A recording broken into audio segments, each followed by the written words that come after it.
Elias wasn't just a clockmaker. He was a silent archivist of moments.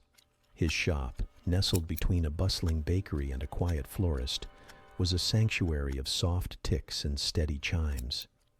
The air, thick with the scent of fine oil and aged wood, vibrated with 1,000 tiny heartbeats, each belonging to a clock on his shelves or workbench.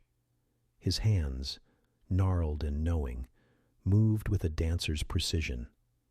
Today, a grandfather clock, tall and imposing, stood before him, its pendulum motionless, its face frozen at 3:15. It had arrived shrouded in a dust sheet, whispering of neglect.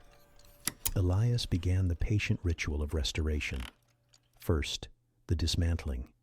Each screw, each gear, each delicate spring was carefully removed, placed into partition trays like precious jewels. He worked without rush, his breath a gentle hum, the only sound breaking the symphony of the shop's other occupants.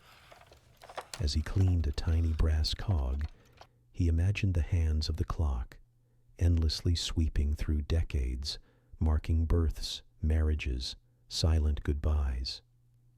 This clock, he knew, had stood witness to countless stories within its former home.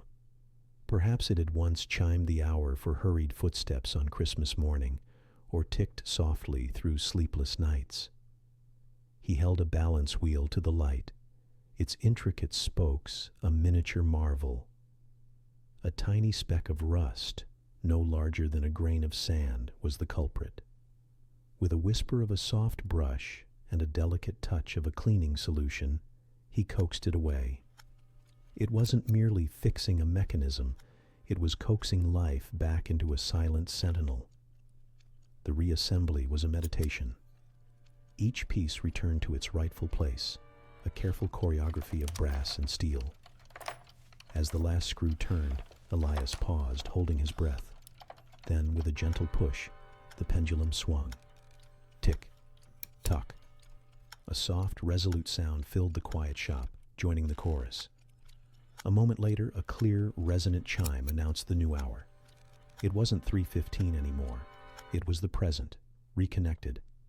He leaned back, a faint smile touching his lips. The clock, now alive again, was more than just a time-telling device. It was a vessel, carrying forward the echoes of its past, ready to mark new memories.